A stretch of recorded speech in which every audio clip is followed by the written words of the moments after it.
Il existe un ensemble de narrations mentionnées dans Bukhari et dans Muslim, les deux livres les plus authentiques de hadith en islam, après le Saint-Coran bien sûr,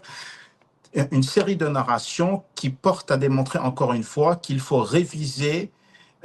l'âge de Aïcha radhiyallahu anha et ne pas se fier à ces narrations qui disent qu'elle avait entre 6 et 9 ans. Et cet ensemble de narrations concerne la participation de Aïcha radhiyallahu anha aux campagnes militaires menées par le saint prophète Mohammed sallallahu alayhi wa sallam, des campagnes défensives bien sûr, menées par le saint prophète Mohammed sallallahu alayhi wa sallam et ses compagnons,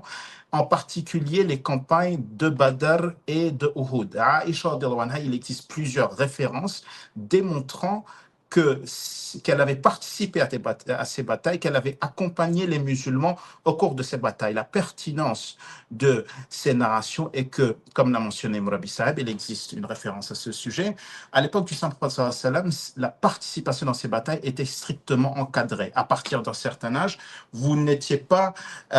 en droit de participer à ces, ou avant un certain âge plutôt, il était interdit pour les garçons ou les participants d'y participer. Donc, donnez-moi une seconde, je vais vous trouver la référence. Donc, il existe une référence très célèbre de Ibn Omar, radiallahu anhu, où Ibn Omar, il déclare que le prophète sallallahu alayhi wa sallam ne m'a pas permis de participer à Uhud, car j'avais alors 14 ans,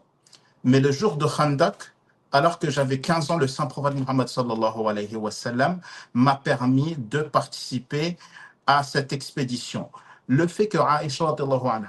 soit présent, et la référence, je vais vous présenter ici,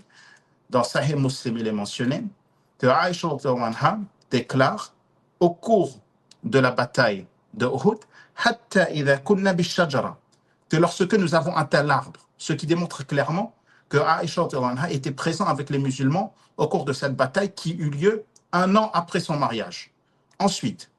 Sahih al-Bukhari 2880. Ce jour-là, donc là c'est une personne qui relate avoir vu Aïcha anha au cours de la bataille de Badr 1 an avant son mariage. Ce jour-là, 1 an avant son mariage, oui. Ce jour-là, j'ai vu Aïcha anha et Sulaym. Elles avaient remonté leurs robes jusqu'aux pieds pour ne pas être gênées dans leurs mouvements. Qu'est-ce que cela signifie? Si le saint prophète Mohammed sallallahu alayhi wa sallam n'avait pas permis à des personnes comme Ibn Omar de participer à des expéditions alors qu'ils avaient 14 ans et qu'il les avait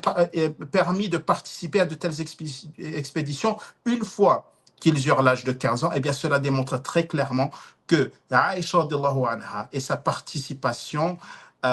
aux premières guerres de l'islam qui ont eu lieu un tout petit peu après son mariage avec le saint prophète sallallahu alayhi wa sallam, démontre qu'elle avait tout au moins 14 ou 15 ans à l'époque de son mariage du saint prophète Mohammed sallallahu alayhi wa sallam, parce que si elle n'avait pas cet âge, le saint prophète Mohammed sallallahu alayhi wa sallam ne lui aurait jamais donné même la permission de participer à ces razouat, à ces expéditions militaires, à ces batailles qui demandaient une rigueur et une discipline que les petits-enfants ne pouvaient possiblement contenir et maîtriser.